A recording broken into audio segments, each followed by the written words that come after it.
बहुत बहुत स्वागत है आपका दिल्ली नेशनल ओपन स्कूल के यूट्यूब चैनल पर। और आज हम बात करने वाले हैं होम साइंस के बारे में 10th क्लास का, जो कि 216 कोड है इसका। और इसमें आप जानेंगे जो क्विक रिवीजन कैसे करें, और आपके चैप्टर्स को जो अगर आपने पहले पढ़ाई नहीं की है तो उन चैप्टर्स को आप कैसे क्विक रिवीजन कर कर क्विक रिवीजन में आप चैप्टर को समझ सकें, यानी कि जल्दी हम कैसे पढ़ सकते हैं उसके बारे में बात करने वाले हैं। और साथ ही हम बात बताने वाले हैं आपको 15, यानी कि हम इससे पहले वाले वीडियो में ऑलरेडी आपने 14 तक का आपने चैप्टर देखा। फर्स्ट एंड सेकंड दो ए और बी पार्ट में आपने देख लिया कि 14 चैप्टर तो हमारे कवर हो चुके हैं और हमने पढ़ लिया है, उसके बारे में जान लिया है।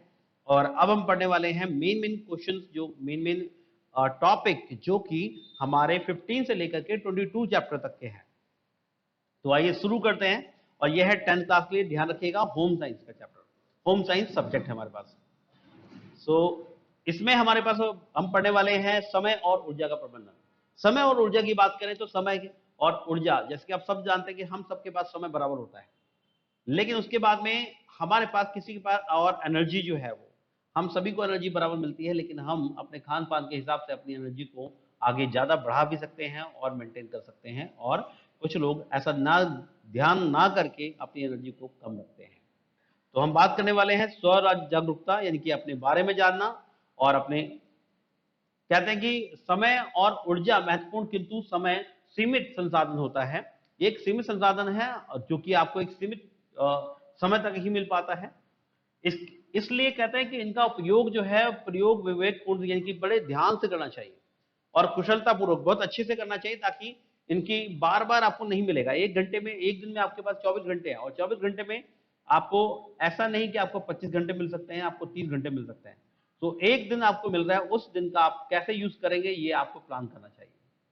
इसी चीज को प्लान करना, और क्या काम करेंगे, वो काम कितना इंपॉर्टेंट होगा आपके लिए, कितना इंपॉर्टेंट काम है और कब करने वाले हैं, उसके लिए क्या समय लगने वाला है, और कितने काम हम उस समय में कर सकते हैं, इसे कहते हैं ऊर्जा प्रबंधन या समय प्रबंधन। तो अपने समय बचाया और अपनी ऊर्जा बचाई। आगे हम बात करने वाले हैं कि इसके लिए हमें जरूरत होती है नियोजन की। तो हम समय का नियोजन करें, यानी कि प्लान करें। और जब हम समय का प्लान करते हैं तो समय नियोजन के लिए हमारे पास कुछ चीजों की ध्यान रखना पड़ता है हमें। जैसे सभी कार्यों की सूची बना ले, पहले लिस्ट बनाइए कि आपको कौन कौन से काम करने हैं, और इसके बाद फिर उसमें कौन से काम है जो कि एक जगह पर जाकर के ही आपके 2 और 3 काम हो सकते हैं। जैसे लचीले कार्य, और कुछ एक काम होता है कि आपने सभी कार्यों की सूची बना ली, उसके बाद उसको 2 भागों में बांटा। पहले है लचीले कार्य, शॉपिंग करना, जो आज ना करें कल भी कर सकते हैं, परसों भी कर सकते हैं जाके, उसमें कोई इंपॉर्टेंट नहीं है, अर्जेंट नहीं है, जरूरी नहीं है। और दूसरा है गैर लचीले, जैसे जो ऐसे काम जिसको आपको करना बहुत जरूरी है और आपके लिए इंपॉर्टेंट भी है, तो उसे कहते हैं हम गैर लचीले कार्य। और इसमें जैसे स्कूल जाना को अलग समूह में रखा गया, तो यानी 2 समूह, अपने 2 कैटेगरी बनाई काम की। पहली कैटेगरी जो कि लचीले कार्य की है, यानी कि फ्लेक्सिबल, जो आपके लिए इंपॉर्टेंट नहीं है इतना, उसे बाद में भी कर सकते हैं। और दूसरा गैर लचीले, यानी कि जिसको अभी करना पड़ेगा और जरूरी है वो उसको करना। आगे बात करते हैं, प्रत्येक कार्य को किए जाने के लिए अपेक्षित समय का अनुमान करें, यानी कि हर काम को करने के लिए आपको एक फिक्स टाइम दे दें कि इस समय मुझे इस काम को करना है। अब कहते हैं कि संतुलन, यानी बैलेंस कैसे करें।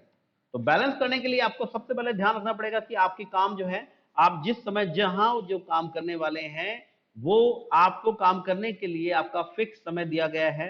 और उस समय 24 आवर्स कहते हैं कि सभी कार्यों के लिए निर्धारित समय को जोड़ लें, टोटल समय कितना लग रहा है, और समय लगने पर उसे यह, यदि यह जोड़ 24 घंटे से अधिक होता है तो शेष समय के लिए समय नियोजन की आवश्यकता होती है। यानी कि आपके वो कार्य अगर एक दिन में पूरे नहीं हो सकते हैं तो इसका मतलब आपको एक्स्ट्रा टाइम लगने वाला है। आगे हम बात करते हैं ऊर्जा की बचत के तरीके। ऊर्जा की बचत, ऊर्जा को कैसे बचाया जाए, यानी कि अपनी बॉडी की एनर्जी, अपनी एनर्जी को जो हमारी बॉडी के अंदर है उसको कैसे बचा सकते हैं। उसके लिए कार्य की छोटी छोटी गतिविधियों को विभाजित कर दें, यानी कि काम की लिस्ट को थोड़ा थोड़ा बांट लें, टुकड़ों में बांट लें। पहले क्या करेंगे, बाद में क्या करेंगे, उसके बाद क्या करेंगे, उसके बाद क्या करेंगे, इस तरीके से बांट लीजिए। जैसे घरों में ज्यादातर अक्सर देखा जाता है कि पहले क्या करेंगे, झाड़ू लगाएंगे, दूसरा क्या करेंगे, पोछा लगाएंगे, उसके बाद क्या करेंगे, सफाई करने की, फिर बाकी चीजें करेंगे। लेकिन पहले क्या लगेगा, झाड़ू, उसके बाद लगेगा पोछा, इस तरीके से। और आगे बात करते हैं अतिरिक्त संचलनों को समाप्त करें और गतिविधियों का संयोजन करें। कहते हैं ट्रॉली या ट्रे के प्रयोग से भोजन परोसने में लगने वाले अतिरिक्त संचलन से बचा जा सकता है। बेहतर क्रम में कार्यों को निष्पादित करें। आप अपने कामों को पहले सही तरीके से बांट लें कि कब कौन सा काम करना है, कौन सा काम इम्पोर्टेंट है उसमें, और जो इम्पोर्टेंट है उसको पहले करें और जो इम्पोर्टेंट नहीं है उसको बाद में किया जा सकता है। अपने कार्य में अधिक कुशल बने। अपने काम को बहुत अच्छे से कर पाने के लिए आप अगर जो समय व्यर्थ करेंगे उसको समय पे ही करें, और सही मुद्रा का प्रयोग करें। सही तरीके से आप अपनी चीजों को, अपने समय को और अपने काम को अपने अच्छे से करें, और अपने समय को बहुत सोच समझ के खर्च करें। आगे हम बात करने वाले हैं इसी पर। कहते हैं समय बचाया जा सकता है, और उसके लिए हमें समय बचाने के लिए इन चीजों का ध्यान रखना पड़ेगा। आप इसका प्रिंट स्क्रीन ले सकते हैं, पढ़ भी सकते हैं साथ साथ। आगे हम बात करने वाले हैं समय नियोजन के लाभ। लाभ बहुत सारे हैं, जैसा कि आप जानते हैं कि अगर समय नियोजन कर लिया आपने तो बिना थके आप कई सारे कार्यों को पूरा कर पाएंगे, और विश्राम तथा मनोरंजन के लिए आप समय निकाल पाएंगे। तो आपके पास समय है कि आप अपना एंटरटेनमेंट कर पाएं और अपना आराम भी कर पाएं, और अपनी रुचियों को इसलिए समय निकाल पाएंगे। कई लोग क्या होता है कि अपनी लाइफ में, पूरे में लाइफ में बिजी होते हैं, पूरा दिन उनका काम काम काम होता है, क्योंकि उन्होंने अपना सही से प्लान नहीं किया होता है, और प्लान नहीं करने के कारण उनके पास समय नहीं होता है, और समय ना होने के कारण वो अपनी फैमिली के साथ समय नहीं दे पाते हैं। तो ये भी चीजें हमें प्लान करनी चाहिए कि हमारे कितना वर्क, हमारा कितना समय हमें काम पे देना है, कितना समय हमें फैमिली पे देना है, ये भी प्लान होना चाहिए। अगर ये प्लान होता है तो ये हमारे स्वास्थ्य के लिए अच्छा होता है, हमारे समय के लिए और हमारे विचारों के लिए भी अच्छा होता है, ताकि हम अपने ऊपर भी काम कर सकते हैं बचे हुए समय पर। आगे हम बात करने वाले हैं नेक्स्ट, आय का प्रबंधन। आय के प्रबंधन की बात करें तो ये इनकम के बारे में बात करने वाले हैं। इनकम मैनेजमेंट हमारे घर में कैसा होता है उनके बारे में बात करते हैं, और उनके बारे में अगर मैं बात करूं तो 16 चैप्टर है हमारा ये। इसमें कहते हैं कि एक मनुष्य की मौलिक आवश्यकताओं और आराम व विलासिता को पूरा करने के लिए धन की आवश्यकता होती है। यानी कि हर व्यक्ति को धन की आवश्यकता होती है, और अपनी आवश्यकताओं को पूरा करने के लिए उसको धन चाहिए होता है। और इन आवश्यकताओं को पूरा करने के लिए जब वो धन की प्राप्ति करता है उसे आय अर्जित करना कहते हैं।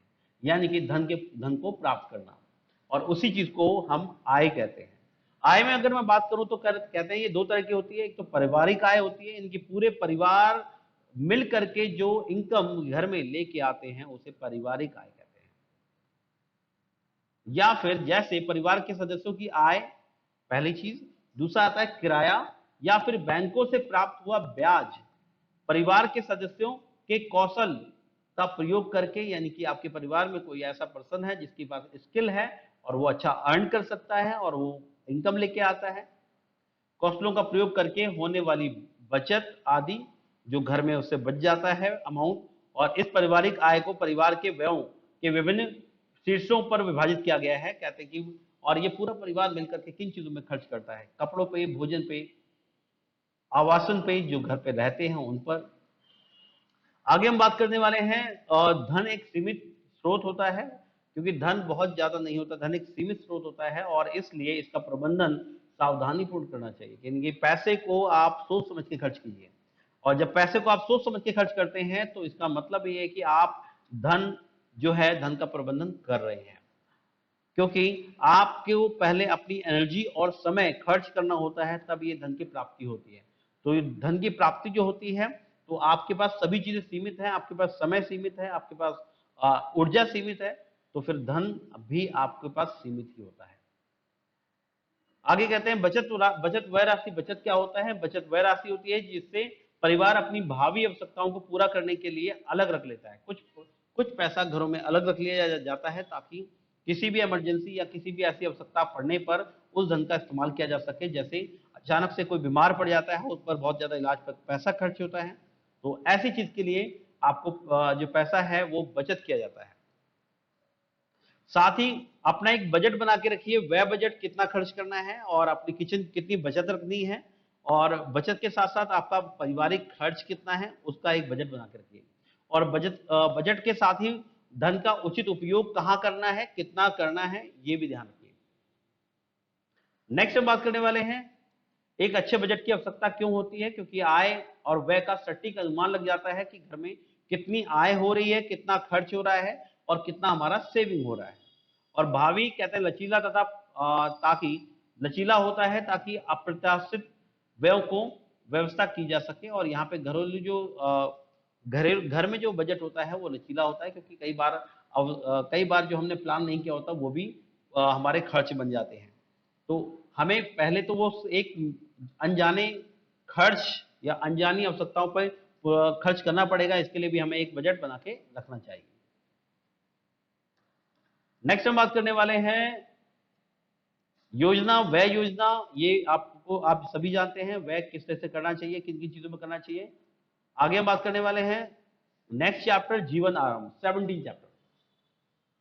जैसा कि 17 चैप्टर हमारे पास में है, और 17 चैप्टर की अगर मैं बात करूं तो इसमें हम देखेंगे कि सबसे पहले हमारे पास जो इस चैप्टर के अंदर कि जीवन आरंभ है क्या, और जीवन आरंभ के बारे में बात करें तो कहते हैं कि भ्रूण भ्रूण माता, यानी कि भ्रूण मतलब होता है गर्भाशय यानी गर्भ। भ्रूण माता के गर्भ में 9 महीने रहता है, 280 दिनों के लिए रहता है, और इस अवधि को प्रसव अवधि कहते हैं। प्रसव अवधि यानी कि जब तक बच्चे के पैदा होने तक का समय जो होता है वो प्रसव अवधि कहा जाता है। आगे बात करते हैं जो गर्भधारण से आरंभ होकर शिशु के जन्म पर समाप्त होता है, और गर्भ अवस्था को 3 तिमाहियों में बांटा जा सकता है, अर्थात प्रत्येक 3 महीने के 3 अवधियां, प्रत्येक तिमाही के दौरान भिन्न भिन्न परिवर्तन होते हैं, यानी कि जब बच्चा गर्भ में होता है तो उसके हर 3 महीने में उसमें परिवर्तन होते हैं, और हर 3 महीने में परिवर्तन होने से उसकी वृद्धि हम देखते हैं, और उसका वृद्धि और उसका किस तरह से विकास हो रहा है उसको हम जानते हैं। कहते हैं हालांकि भ्रूण जो है गर्भ में अच्छी तरह से सुरक्षित रहता है, सुरक्षित होता है, किंतु यह कुछ कारकों से प्रभावित भी होता है। गर्भ अवस्था और शिशु के जन्म के दौरान, कहते हैं कि शिशु के जन्म के दौरान गर्भवती महिला की स्थिति जो है बहुत नाजुक होती है। और तो हम बात कर रहे थे कि भ्रूण के बारे में, हम बात कर रहे थे भ्रूण के बारे में, भ्रूण क्या होता है इसके बारे में बात की हमने। अब हम बात करते हैं कि बच्चे जैसे गर्भावस्था में शिशु जन्म के दौरान गर्भवती महिला की स्थिति बहुत नाजुक होती है, और उसे आसपास के लोगों की अत्यधिक देखरेख तथा सहायता की आवश्यकता पड़ती है। तो ऐसी सिचुएशन में उसको बहुत आराम की आवश्यकता होती है, और नियमित चिकित्सा की जांच की जरूरत पड़ती है, और साथ ही पौष्टिक भोजन करते रहना चाहिए उसको, और नियमित व्यायाम भी करना चाहिए, और पर्याप्त विश्राम होना चाहिए। साथ ही शिशु का जन्म एक स्वास्थ्य संस्थान में होना चाहिए, यानी कि हॉस्पिटल या अस्पताल में उसका जन्म होना चाहिए शिशु का। तो अब बात करते हैं कि इसमें कैसे इसके अंदर स्वास्थ्य से रिलेटेड बच्चों के बारे में जानकारी होनी चाहिए, और साथ ही माता को भी होनी चाहिए। आगे हम बात करने वाले हैं कि शिशु के जन्म के बाद में या शिशु के जन्म से पहले कुछ स्त्री को टीके लगाए जाते हैं जो गर्भवती होती है उसको, और साथ ही शिशु के जन्म के बाद शिशु को कुछ टीके लगाए जाते हैं। ये टीके अनिवार्य होते हैं ताकि अगर किसी जो छोटे जब बच्चा छोटा होता है तो उसे कई सारी बीमारियां लग सकती हैं, इनको बचाने के लिए ये टीके लगाना अनिवार्य होता है। और इन टीकों में अलग अलग समय में लगाए जाते हैं, और उसका कहते हैं कि जब बच्चा छोटा होता है तो उसे 6 महीने तक शिशु को माँ का दूध जो है वो बहुत अच्छा आहार होता है, और वो उसके लिए जरूरी होता है। साथ ही बात करें माँ का दूध पीने वाले बच्चे जो है अधिक भारी होते हैं, उनका विकास बेहतर होता है, और उनका प्रतिरक्षण क्षमता जो होती है वो बहुत ज्यादा होती है। और कहते हैं कि अपने परिवार के लिए नियोजन करने का तात्पर्य होता है कि माता पिता यह निर्णय ले सकते हैं कि अपने परिवार को कब बढ़ाना है, यानी कि उनके परिवार में फैमिली में नए मेंबर कब ऐड हो। और इसका यह भी अर्थ है कि हम दो बच्चों के बीच में कितना अंतर रखते हैं, ताकि माँ और बच्चा दोनों स्वस्थ रहें और बच्चों का सही पालन पोषण हो पाए। आगे देखिए इसमें कहते हैं माँ की भावनात्मक स्थिति कैसी होती है। एक सुखी माँ ही एक स्वस्थ शिशु को जन्म दे सकती है। अगर माता के दिमाग में कुछ चीजें चल रही हैं जिससे वो परेशान है तो उसका असर जो होता है वो बच्चों में ही पाया जाता है। और माँ का आहार बहुत इंपॉर्टेंट है, क्योंकि अगर माँ का आहार अच्छा नहीं है तो बच्चे में भी इसका फर्क पड़ता है। और माँ की आयु भी कहा जाता है, जबकि कम से कम 20 से 35 वर्ष की आयु में सही मानी जाती है जो बच्चे को जन्म देने के लिए होती है।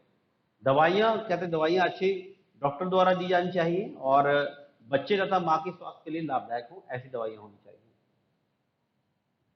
और इसके साथ ही कुछ और चीज़ें हैं जो डिटेल में, जैसे कि अब जब कहते हैं प्रसव संभावित तिथि जो होती है 9 महीने, यानी बच्चे का जन्म जो होता है वो 9 महीने 7 दिन 7 दिन होता है, लगभग 9 महीने के अंदर अंदर 9 महीने का टाइम होता है बच्चे का।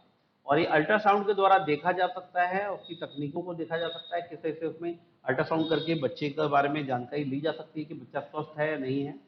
और अगर मैं बात करूँ तो उसमें तकनीकी द्वारा देखा जाता है डॉक्टर में। और साथ ही एक और चीज मना की जाती है, भ्रूण हत्या, यानी कि कई बार बच्चे को लोगों को पता लगता है कि अगर बेटा नहीं बेटी है, तो वो लोग कुछ लोग फर्क करते हैं और जिसके कारण वो गर्भ में ही बच्चे को मार देते हैं। तो ऐसा इसलिए चेक करना कि ये बच्चा लड़का है या लड़की है, ऐसा चेक करना ये अपराध है। तो ऐसा इस चीज को भ्रूण हत्या कहा जाता है, यानी कन्या भ्रूण हत्या हत्या कहा जाता है। आगे हम बात करते हैं गर्भावस्था के दौरान अम्ल सूल, पैरों में सूजन लाना, और कहते हैं सूजन वाले भाग में मधु और हाइपरटेंशन उत्पन्न होना, इस तरह की चीजें वहां पर होती हैं, समस्याएं थोड़ी होती हैं। तथा माँ के दूध के पहले कोलेस्ट्रॉम नामक पीला तरल आता है, यानी कि दूध जब कोलेस्ट्रॉम नाम का पीला पीला पदार्थ आता है, पीला तरल आता है, और कोलेस्ट्रॉम शिशु के स्वास्थ्य के लिए अत्यंत उपयोगी होता है। आगे हम बात करते हैं।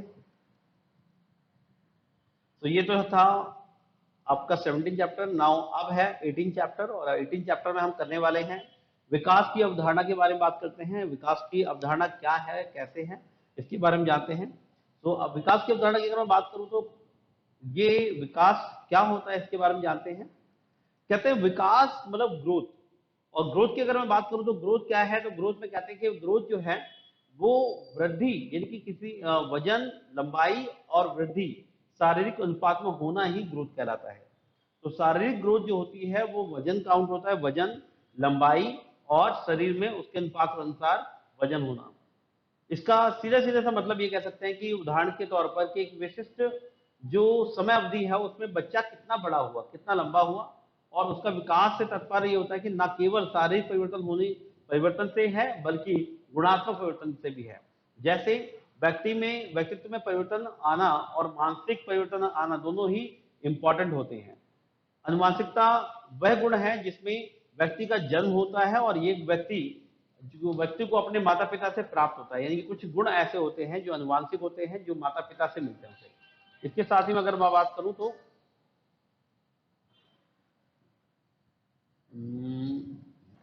हम बात कर रहे थे अनुवांशिकता की। अनुवांशिकता जो है वो अनुवांशिक, यानी कि जो अपने पेरेंट्स से जो चीजें उसको मिलती हैं बच्चे को, उसे अनुवांशिक कहते हैं, जब बाय जनरेशन के द्वारा जो उसको मिला है उससे।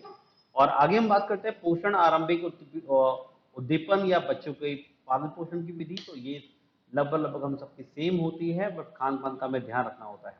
आगे मैं बात करूं इसमें विकास के लिए, विकास के प्रकार। तो शारीरिक विकास होता है, शारीरिक विकास, और उसमें उछलना, दौड़ना, पकड़ना, मोटर कौशल जैसे पेंटिंग, ड्राइंग करना, बटन दबाना, बटन लगाना, चम्मच का प्रयोग तथा लिखना शामिल आदि, ये सब चीजें होती हैं।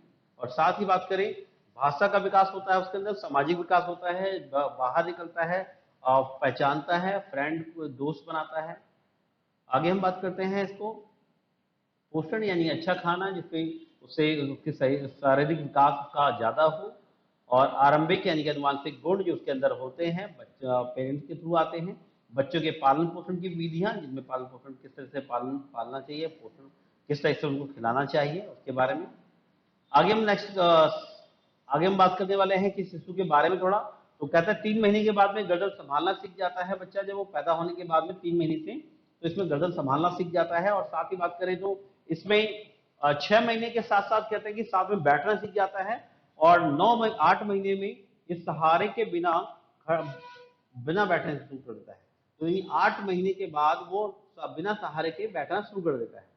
और 9 महीने के बाद वो खड़े होकर चलने लग जाता है सहारे से। और 11 महीने सहारे के खड़े होना शुरू करता है, और 11 महीने घुटनों के बल चलना शुरू करता है। और 12वें महीने में सहारे के खड़ा होना स्टार्ट करता है, यानी कि सहारे के साथ साथ चलना भी शुरू कर देता है। और 12 महीने के बाद में, 13वें महीने में वो बिना सहारे के महीने सहारा लेकर के चलना करता है। और 18 महीने में दौड़ लग जाता है। और 24 महीने में, यानी कि एक बच्चे को कितना समय लगता है इन सब चीजों को करने में, जो चलना, जिसको जो हम बहुत आसान मानते हैं, लेकिन इसमें भी उसको कितना समय लगता है। कहते हैं 24 महीने के बाद वो सीढ़ियां चढ़ना सीख जाता है, और 36 महीने बाद तिपहिया साइकिल पे वो चलना सीख जाता है। तो 3 पहिए की साइकिल पे वो चलता रहता है। तो 3 महीने 36 महीने का समय टोटल लगता है बच्चों में। आगे हम बात करते हैं, कुछ बीमारियां दी हुई हैं, आप देख लेना इसको, आप इसको भी देख सकते हैं। बच्चे में दूर दांत आने का समय कितना होता है? 5-6 आयु में। कहते हैं अस्थायी दांत आ जाते हैं 5-6 वर्ष तक, इसके अस्थायी दांत आते हैं जो गिर जाते हैं। बाद में उसके फिर नए दांत आते हैं जो कि मजबूत दांत होते हैं। और आगे हम बात करते हैं इस पे 4 महीने में, कहते हैं शिशु के बारे में और बात करें तो 4 महीने में झुनझुना रिंग पकड़ना स्टार्ट कर देता है, शुरू कर देता है। रिंग आप कुछ खिलाने वाली चीजें देते हो तो वो खेलता है, पकड़ता है। और 5 महीने की बात करें तो उसमें कहते हैं दोनों हाथ से वो पकड़ना शुरू करता है, दोनों हाथ से पकड़ता है। और 7 महीने बाद ये वस्तु को पकड़ना अपने अपने आप शुरू कर देता है। और 9 महीने में कहते हैं उंगली और अंगूठे की मदद से वो वस्तु पकड़ना सीख चुका होता है। आगे हम बात करते हैं नेक्स्ट, मेरा परिवार और मैं। मेरा परिवार और मैं, इसके बारे में हम जानेंगे।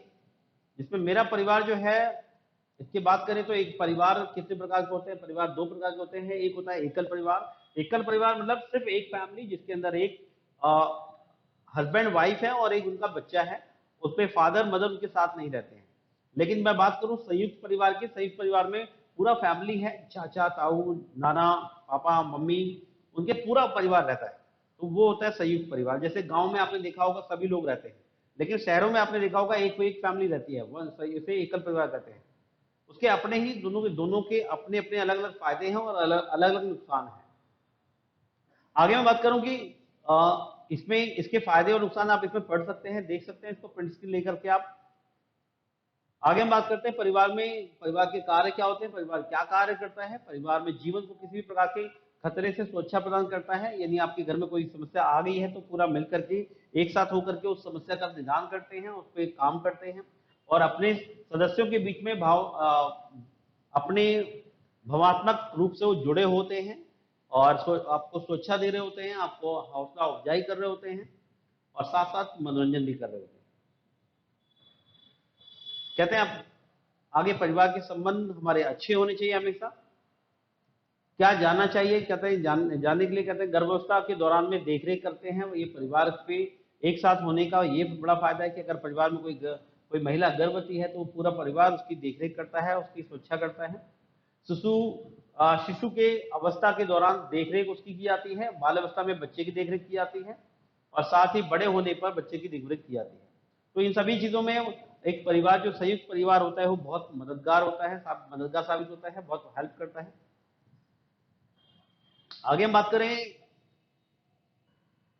कि इससे, यानी कि जो एक मोरल सपोर्ट जो होता है वो एक संयुक्त परिवार में होता है। आगे हम बात करने वाले हैं किशोर अवस्था की बारे में बात करते हैं। किशोर अवस्था एक वो ऐसी चुनौती है, इनकी रोमांच और चुनौतियां।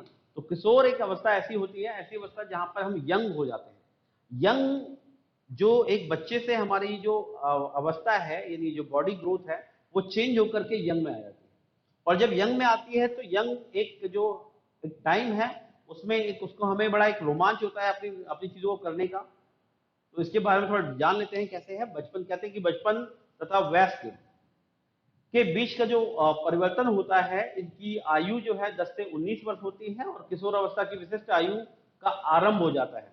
तो 18 वर्ष से ऊपर जो हमारी आयु है, यानी कि जो 19 साल तक की आयु जो है, वो किशोर अवस्था में आती है। कहते हैं किशोर अवस्था की विशेषताओं को मोटे तौर पर हम समझे तो शारीरिक और भावनात्मक मनोवैज्ञानिक ये विशेषताएं जो हैं वो वर्णित की जाती है कि कई बार चेंजेस जो होते हैं वो ऐसे होते हैं जैसे शरीर में चेंजेस होते हैं।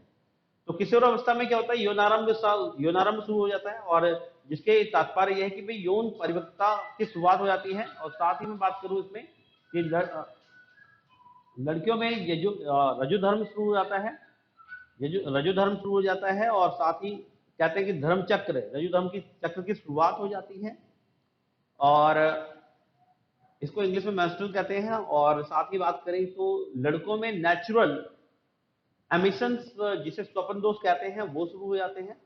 प्राकृतिक प्रकृति प्रक्रिया है, ये सभी चीजें जो है नॉर्मल प्रोसेस है, और इनके संबंध में अनेकों अंधविश्वास जो हैं वो विद्यमान होते हैं। लोग अपने अपने माइंड में कुछ अलग अलग कॉन्सेप्ट बना लेते हैं, जबकि ऐसा होता नहीं है, ऐसा होना भी नहीं चाहिए। क्योंकि आप इन तत्वों का ज्ञान प्राप्त करना चाहिए, क्योंकि सही विकल्प चयन करना चाहिए, और आंख बंद करके किसी पर विश्वास नहीं करना चाहिए। तो सभी चीजें एक नेचुरल प्रोसेस होती हैं, इस पर आप मतलब डरने की कोई जरूरत नहीं है, और आप चीजों को पढ़कर समझ सकते हैं। और ये जो चीजें हैं नेचुरल चीजें होती हैं बॉडी के अंदर। जैसे बात करें भावनात्मक की बात करें, तो भावनाएं हमारी किस तरह की उस समय विकसित होती हैं जब ये हम 18-19 के एज में होते हैं, इस ये जो समय पीरियड बताया मैंने इसमें। और किशोर अवस्था में जब हम प्रवेश करते हैं बच्चा, तो उसमें जो वयस्क वयस्क अवस्था होती है इसमें परिवर्तन होते हैं, और उसकी सामाजिक सामाजिक अंतर संबंध भी उसके चेंज हो जाते हैं। पहले वो बच्चों के साथ खेलता है, अब वो बड़ों के साथ खेलता है, और ज्ञान भी उसका बढ़ चुका होता है, और ज्ञान में मानसिक विकास भी उसका काफी हो चुका होता है। और यहीं से आज बात आती है, कहते हैं कि किशोर अवस्था की एक प्रमुख विशेषता यह है कि आदर्शवाद होता है। आदर्शवाद किशोर अवस्था को, किशोरों को लगता है कि हर कोई उन्हें देख रहा है, और वे सामाजिक नियमों, विश्व की संस्कृति, मीडिया से प्रभावित होने लगते हैं। ये और वे प्रसिद्ध भाषा, कपड़ों, संगीत, नृत्य और उनका अनुसरण करने जाते हैं, यानी कि गाने हो गए, इन पे झूमना, इन पे सीखना इनको। किशोर अवस्था के बाद में बात करें कि किशोर अवस्था के बाद के स्तर को अगर मैं बात करूं, तो इसमें किशोरों को अपने व्यवसाय का चयन करने के लिए उनकी उसके लिए वो तैयारी करने की आवश्यकता होती है उनको। और साथ ही बात करें अब आगे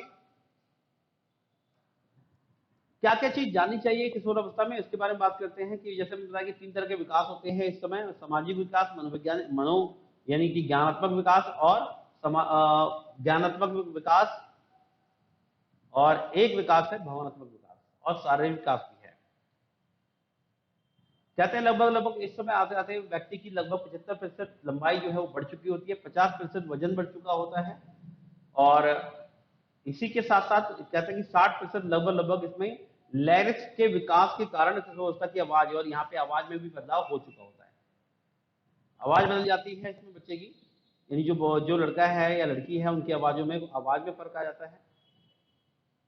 नेक्स्ट हम बात करने वाले हैं दैनिक जीवन में नैतिकता की बात करें, तो दैनिक जीवन में नैतिकता का क्या अर्थ है इसके बारे में जानते हैं। नैतिकता का मतलब होता है मूल, यानी कि हमारी कुछ इंपॉर्टेंट चीजें जिस पे हम ध्यान करते हैं, जिस पे हम फोकस होते हैं कि हमें क्या करना चाहिए, हमारे कुछ डूज और कुछ डोंट्स। जैसे नैतिकता कहते हैं, नैतिकता और मूल्य प्रतिदिन के जीवन में 2 महत्वपूर्ण पहलू होते हैं, और इनके साथ ही मूल्य कहते हैं मूल्य चेतना के विकास में सहायक होते हैं, जो हमें हमारे अपने प्रिंसिपल बनाए जाते हैं कि या प्रिंसिपल्स हम अपनी लाइफ में कुछ मानते हैं कि हमें ईमानदारी से काम करना है, हमें ऐसे काम नहीं करने हैं, हमें इस तरह काम करना है, हमें ये बोलना चाहिए, हमें ये नहीं बोलना चाहिए, इस तरह के ये नैतिक चीजें होती हैं। हमें अपने पेरेंट्स को बात माननी है, तो ये चीजें नैतिकता में आती हैं, हमारे व्यवहार में आती हैं, और व्यवहार को ही नैतिकता कहा जाता है। कहते हैं परिवारों में विखंडन से बचना चाहिए, इस समय कानून और व्यवस्था बनाए रखना चाहिए, और मदिरापान और नशीले पदार्थों से दूर रहना चाहिए। ये हमारे लिए बहुत इंपॉर्टेंट चीजें हैं जो हमारे फ्यूचर को या हमारे भविष्य को खराब कर देती है। ईमानदारी से काम करना, निष्ठा से काम करना, समय का पालन करना, नियम अनुसार अनुशासन अपनाना, और साथ ही कार्य का आदर करना, और संसाधनों का संपूर्ण विवेकपूर्ण प्रयोग करना, पहल करना, और कार्यों को पूरा पूरा करने में कुशलता प्राप्त करना। तो ये तो थी हमारी नैतिकता के बारे में बात करना। अब लास्ट आता है जागो ग्राहक जागो। ये जागो ग्राहक जागो जो है ये क्या है? जागो ग्राहक जागो मैं आपको जान करके आपको हैरानी होगी, क्योंकि बहुत सारे लोगों को पता नहीं होता है। जागो ग्राहक जागो यानी कि जो भी आप सामान लेते हैं उनमें क्या चीज आपको ध्यान रखनी है, और कोई भी चीज सामान लेते हुए आपको किन पर फोकस रखना चाहिए कि मुझे क्या चीज ये दे रहे हैं, उसकी एक्सपायरी डेट क्या होती है, इनके बारे में हम जानने वाले हैं। कहते हैं कि उपभोक्ता के रूप में हमें सामने आई कुछ समस्याएं होती हैं, और ये जो उपभोक्ता जो है, ये उपभोक्ता की अगर मैं बात करूं तो इसमें उपभोक्ता वह व्यक्ति होता है जो वस्तुओं का उपभोग करता है, जो बाहर से सामान खरीदता है और उनको उपभोग करता है, उसे हम उपभोक्ता कहते हैं। उपभोक्ता जो अधिनियम है, उपभोक्ता संरक्षण अधिनियम जो है 1986 में आया था और उपभोक्ताओं को स्पष्ट रूप से दो श्रेणियों में विभाजित किया गया था, यानी कि दो श्रेणियों में बांटा गया था। और इन दो श्रेणियों में बांटने की बात करूं तो उसमें जो व्यक्ति प्रयोग के लिए सेवा करता है, यानी कि कुछ दो तरह का होता है। एक होता है कि हमें कंज्यूम कर लेना है, हमें यूज कर लेना है। दूसरा होता है कि हम यूज नहीं करेंगे, हम किसी और को देंगे। तो यहाँ पर यूज करने वाले के लिए ये कुछ समस्याएं आ रही थी। जैसे आप अगर एक दुकान सामान लेते हैं तो वो कुछ और है। सपोज एक दुकान में आपने चीनी ली तो वो 35 रुपए किलो थी और दूसरी दुकान में 40 रुपए किलो है। तो ये जो रेट का फर्क है, ये रेट का फर्क आता है। वही साबुन 10 रुपए है और कहीं 12 रुपए है, तो रेट का फर्क क्यों आ रहा है? तो इस तरह की जो समस्याएं हैं वो सामने आई। मानवी कहते हैं मानकीकृत वस्तुओं में कमी, यानी कि वजन में फर्क मिलता है और नकल कॉपी मिलता है, सामान ओरिजिनल नहीं होता, गलत होता है और मिलावट होती है सामान में और कालाबाजारी होती है।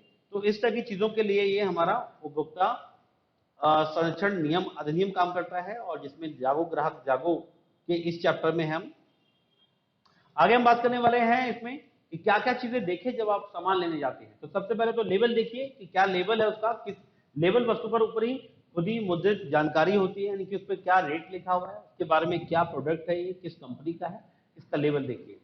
कहते हैं लीफलेट देखिए, लीफलेट में क्या क्या प्राइस रेट है, उसका क्या मूल्य दिया हुआ है और वो किस रेट पे मिल रहा है। पैकेज देखिए, कितना पैकेज है, खराब तो नहीं है, कितने टाइम का पैकिंग है इसका, कब तक चलेगा और कब तक का टाइम है, कब पैकिंग हुआ था, इसका देखिए। और साथ ही विज्ञापन देखिए, विज्ञापन में क्या दिखाया जा रहा है, उसके बारे में है भी या नहीं है। और मानकीकृत कहते हैं ये आईएसआई मार्क्स करके होता है। तो एक फिक्स समय दिया जाता है कि भाई इतने टाइम ये हमारा मार्क्स होता है और उस मार्क्स के अंदर जो है क्वालिटी का प्रोडक्ट मिलता है। तो ये मार्क जो है वो क्वालिटी का प्रोडक्ट दिखाता है आपको। और कानून कहते हैं कानून होता है, उपभोक्ता के लिए कानून बनाया गया है जिसमें उपभोक्ता कानून है और उसमें उपभोक्ता संरक्षण नियम 1986 के अंदर आता है। और अगर आपको कोई फ्रॉड होता है, प्राइस में चेंजेस मिलते हैं, तो इस तरह की समस्याएं आप यहाँ पे दे सकते हैं।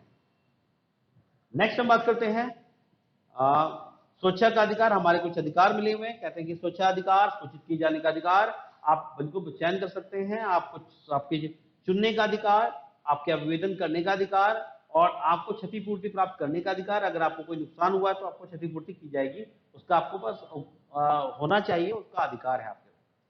मौलिक अधिकार, तो इस तरह के हमारे पास अधिकार मिले हुए हैं। आगे हम बात करते हैं इसमें। कहते हैं मूल में भिन्नता होती है, मानकीकृत, ये सारे ऑलरेडी हमने बात कर लिया, आप देख सकते हैं उसको और आप इसको नोट भी कर सकते हैं। सो ये है हमारे 22 चैप्टर्स तक का। और अब हम होम साइंस हमारी कंप्लीट होती है। और आप अगर इसे वो आपने बहुत अच्छी तैयारी नहीं कर पाई है तो इसमें ये आपको बहुत बहुत हेल्प करेगी। आप इसके टॉपिक को पढ़ सकते हैं, आप जो एक्सप्लेन किया गया है उसको आप समझ सकते हैं, सुन सकते हैं। और ये वीडियोस आपको पसंद आता है तो आप इसको लाइक करें, सब्सक्राइब करें और चैनल को शेयर कीजिए। इस लिंक को शेयर कीजिए ताकि और लोग भी इसको सुन पाएं और लोगों की आप हेल्प कर पाएं, ताकि वो लोग भी कम समय में ज़्यादा से ज़्यादा अच्छी तैयारी कर पाएं। Thank you so much.